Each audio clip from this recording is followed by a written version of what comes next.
Assalamualaikum warahmatullahi wabarakatuh. Perkenalkan, nama saya Diro Haidi. Saya dari kelas 12 MIPA 4. Sini saya akan mempresentasikan lanjutan dari presentasi yang kemarin. Di sini ada pertanyaan yang pertama, yaitu unsur periode ketiga dan keempat. Unsur apa sajakah yang termasuk di dalamnya? Sifat fisika dan kimia, sifat asam besarnya dan reduktor oksidasinya. Nah, di sini unsur apa saja yang termasuk di dalam unsur periode ketiga? Yang pertama ada natrium, kedua ada magnesium, ketiga ada aluminium, keempat ada silikon, kelima ada fosfor, keenam ada sulfur, ketujuh ada klorin, dan yang kedelapan ada argon. Sifat-sifat unsur periode ketiga. Unsur periode ketiga memiliki perubahan sifat yang teratur karena unsur periode ketiga memiliki perubahan elektron valensi yang bertahap. Nah, di sini ada tabel 3.11, yaitu sifat fisik unsur periode ketiga. Yang pertama yaitu unsur energi ionisasi, yaitu dari nilai Na-nya ada 496, Mg-nya 738, Al-nya 578, Si-nya 786, P-nya 1012, S-nya 1000, Cl-nya 1251, dan AR-nya 1527. Dan jari-jari atom A nilainya yang Na 1,57, Mg 1,36,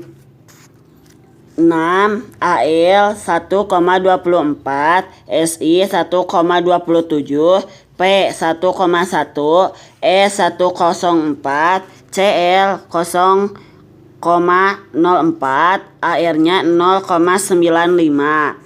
Dan titik leleh derajat Celciusnya dari Na 97,8, Mg 649, dari Al 660, dari Si 1410, dari P 44, dari S 1013, dari Cl min 101, dari Ar min 184,2.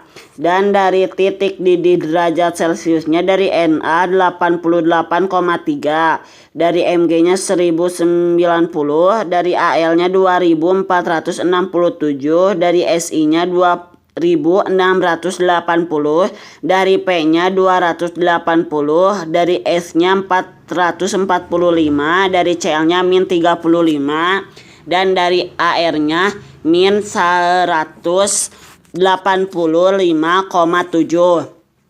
Dan tingkatan oksidasi tertinggi dari Na yaitu +1, dari Mg +2, dari Al +3, dari Si +4, dari P +5, dari S +6, dari Cl +7. Sedangkan dari Ar itu tidak ada. Nah, yang selanjutnya adalah afinitas elektron dari Na yaitu min 53, dari Mg 230, dari Al min 44, dari Si min 134, dari P-nya min 72, dari S-nya min 200, dari Cl-nya min 349, dari Ar-nya 35. Selanjutnya dari ke elektronegatifan, yaitu dari Na-nya 0,9, dari Mg-nya 1,2, dari Al 1,5, dari Si 1,8, dari P-nya 2,1, dari S-nya 2,5, dan dari Cl-nya 3,0, sedangkan dari Ar-nya tidak ada. Kalau dari kelogaman, yaitu dari Na itu logam, kalau Mg itu enggak ada, bukan. Kalau dari Al itu semi logam, dan Si itu non logam, sedangkan yang P, S, Cl, air itu tidak termasuk ke dalam logam. Selanjutnya ada sifat kimia unsur periode ketiga. Yang pertama yaitu A, sifat reduktor dan oksidator. Semakin ke kanan jari-jari atom semakin kecil. Hal ini menyebabkan unsur-unsur periode ketiga semakin ke kanan semakin sukar melepas elektron dan semakin mudah menerima elektron. Semakin mudah suatu unsur menerima elektron, maka sifat oksidatornya semakin kuat sehingga semakin mudah mengalami reaksi reduksi. Ini juga termasuk ke dalam sifat fisikanya. Selanjutnya ada sifat logam B, bahwa unsur periode ketiga terdiri atas unsur logam, semi logam, dan non logam. Semakin ke kanan sifat non logamnya akan semakin kuat karena pengaruh sifat keelektronegatifan semakin besar dan semakin mudah membentuk ion negatif. Dari C-nya yaitu sifat asam dan basah. Sama halnya dengan sifat reduktor yang semakin berkurang dari kiri ke kanan, maka sifat basah unsur periode ketiga juga semakin berkurang dari kiri ke kanan. Atau dengan kata lain, semakin ke kanan semakin asam dan semakin ke kiri bersifat basah. Selanjutnya yaitu unsur apa saja yang termasuk di dalamnya unsur periode keempat. Nah, di sini ada yang pertama yaitu skadium, yang kedua ada titanium, yang ketiga ada vanadium, keempat ada mangan, kelima ada besi, keenam ada kobalt, dan ketujuh ada nikel, kedelapan ada tembaga, 9 ada zinc. Selanjutnya ada sifat unsur periode keempat. Nah, sifat di sini adalah unsur transiensi berwujud padat, keras, dan mempunyai titik didih dan titik leleh yang tinggi. Nah, saya akan membacakan nih yang ada di tabel 3.12. Sifat fisis unsur transiensi periode keempat. Nah, di sini ada unsur nomor atom Sc yaitu 21, Ti 22, P yaitu 23, Cr 24, Mn 25, Ff 26, Co 27, Ni 28, Cu 29, Jn 30.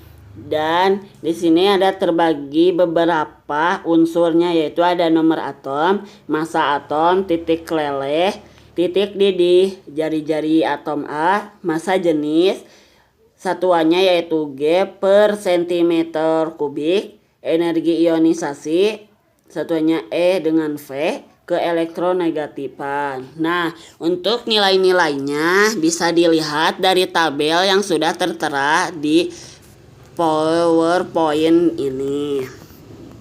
Selanjutnya ada sifat kimia unsur transiensi periode keempat. Ini juga termasuk sifat fisikanya ya.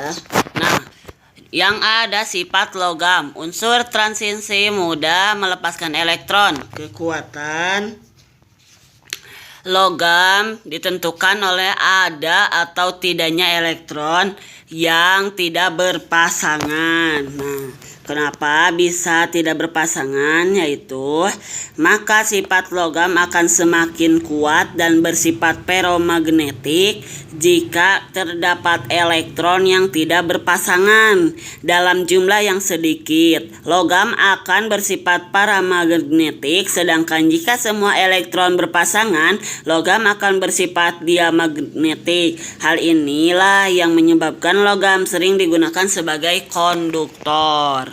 Nah, selanjutnya B, bilangan oksidasi nih. Adanya bilangan oksidasi yang bertingkat-tingkat, satu logam transiensi dapat mempunyai lebih dari satu bilangan oksidasi tergantung dan bentuk ikatan yang terjadi dengan unsur lain. Selanjutnya ada kestabilan nih. Unsur transiensi dikatakan stabil jika subkulit D berisi setengah penuh atau transisi terisi penuh. Hal tersebut akan menyebabkan penyimpangan aturan Aufbau. Penyimpangan ini terjadi pada unsur Cr dan Cu. Selanjutnya ada pembentukan senyawa kompleks. Nah, senyawa kompleks merupakan senyawa yang mengandung ion kompleks. Ion kompleks adalah ion yang terbentuk suatu kation tunggal. Biasanya ion logam nitrasisi yang terikat langsung pada beberapa anion atau molekul netral. Nah, jadi ini tuh senyawa kompleks terdiri atas ion pusat dan logam transisi dan ligan ion atau senyawa yang terikat pada ion pusat. Nah, jumlah ion atau molekul yang terikat pada ion pusat disebut bilangan koordinasi. Nah, selanjutnya ada contoh nih. Contoh dari pembentukan senyawa kompleks nih. Nah, bisa dilihat di sini ada CrNH36 pangkat 3+ atom pusat Cr nih. Ini adalah rumusnya ya. Nah, yang pertama ada nama kation ion positif disebut lebih dahulu, kemudian diikuti dengan nama anion ion negatif. Nah, yang kedua ini adalah pada ion kompleks urutan penyebutannya adalah jumlah ligan, nama atom pusat, bilox atom pusat.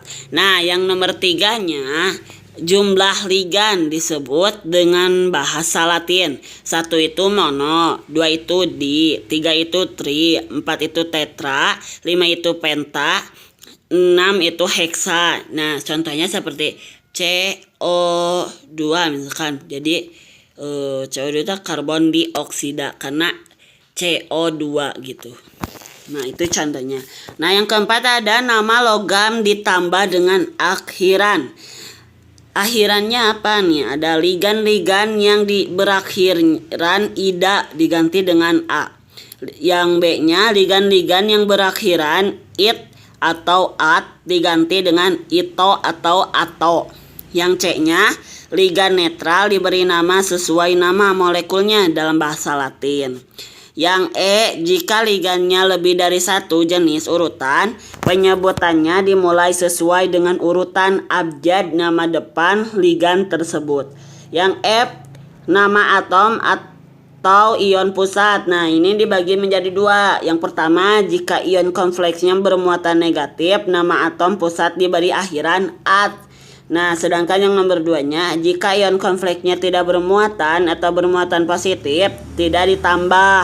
Nah, yang selanjutnya ada G. Bilangan oksidasi atom pusat ditulis dengan angka Romawi dalam kurung setelah nama atom pusatnya. Nah, di situ ada contohnya, bisa dilihat ada dalam contohnya. Nah, sekian dari saya. Wassalamualaikum warahmatullahi wabarakatuh.